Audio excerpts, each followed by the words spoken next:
tusipite mbele, tusipitane.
The other side, yes, thank you.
I've just voted. I've not noticed any hitch. I think a little bit slow because obviously the number of candidates in some elective positions and so on, which is okay. I mean, we chose democracy, so it cannot be any other way.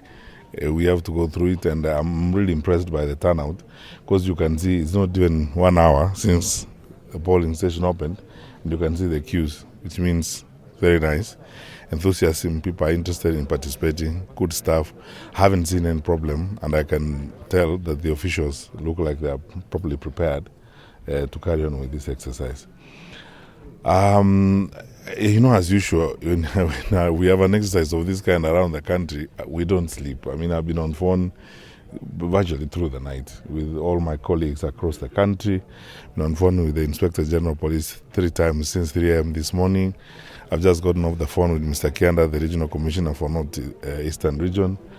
I have not had any serious security incident as it were. There was a standoff in Wajir, which has been sorted out by the IBC.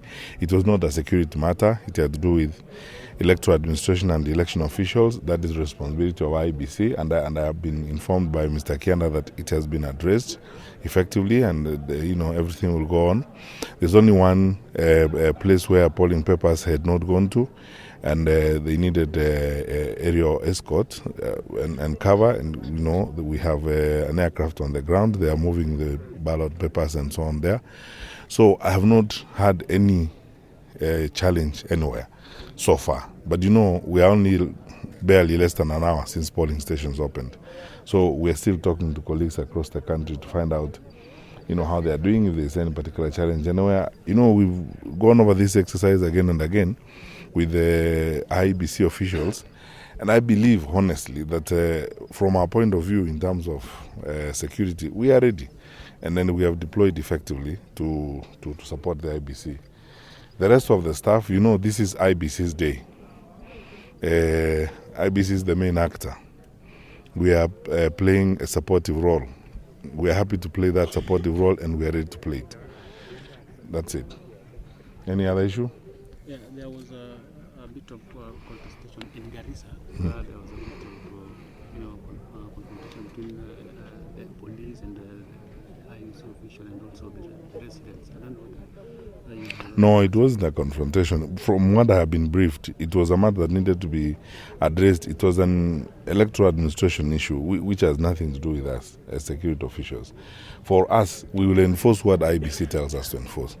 IBC tells us this is our official, escort him to the polling station or escort her to this place to preside over the exercise. We escort them. It's not our responsibility to choose who the presiding officers are or the deputy presiding officers are. It is not our responsibility to choose who's going to be presided over what. Our responsibility is very simple. You can see all my security colleagues where they are seated. You can see my account commissioner is here. We're just, as long as people are queuing the way they are queuing here and carrying on with the activities, we are fine. We are present in this polling station, as you can see, because we are keeping law and order. And if there is anything, we will act only on the basis of what IBC tells us to do. So it had nothing to do with the security. So I don't want to comment about IBC matters. I mean, I have no role in it, and I have no powers under the law to comment on, electoral administration. That is really the province of IBC. But I have been told by the Regional Commissioner for North Eastern that they have resolved the matter, because all of us through the night, both the Inspector General, myself, and our regional security team, we said, let IBC guide us and give us a decision to enforce. And we will enforce that decision. Because once IBC decides this is Mary who's going to be in charge of this, escort Mary to that particular place to preside over. That is exactly what we do. We escort Mary. But we are not the ones who are going to appoint Mary or John or Andrew. That's IBC, as it were. So far, so good. And on the matter of Transmara, as I always say, when investigations are going on an issue, it is not actually fair, particularly to our colleagues, at the Directorate of Criminal Investigations, to run sideline comments about it. And if investigations are going on about the matter, I would like to, give way to Mr. Kinoti to finish doing his work before we can start commenting about it. What I know for sure is that for us, the law is very clear. There's nothing we are even discussing, really. The law is very clear about what we are supposed to do. If an offense is committed, we apprehend the offenders, and the justice system begins. That's what we do. And then in polling stations and in environments where IBC is conducting its work, like in this polling station, we are guided by the IBC officials on what to do. So if they tell us there's a violation here and you need to act on it, we do that. That's all, and that's what my colleagues across the country are doing. All I can say is that we are, for us, from our point of view as security officials, we are ready. And we've been talking through the night. We haven't, frankly speaking, we haven't slept at all, because this is an important exercise. We have been, engaging throughout the night with colleagues. I've spoken to the Inspector General about 3 or 4 times since 3 a.m. in the morning. So everyone is on alert. We are fine, and we have a multi-agent security team, overseeing this process across the country. Where we have some challenges, like where we're having security operations, we are all on the alert, and all the security agencies are on duty. And then we'll ensure that every Kenyan votes. No one is going to have a problem accessing their polling station. No one is going to have a problem, going out to do what they want to do as far as this democratic process is concerned. That's all I can say at the moment. As I said, it's a bit early. It's less than an hour since polling stations opened, and we are now reviewing things on almost an hourly basis. I'm sure within the next few minutes again, we'll be conversing with colleagues across the country, and I'll be seeing reports. We have a platform where we are filing reports. We have a command center, a national command center in Nairobi. We have regional command centers, and I'm getting reports I'm looking at the platform on an hourly basis. So I haven't seen anything unusual on the platform. Even before I arrived here, I was on phone with my colleagues, and we're fine. Okay? Thank you. Thank you so much.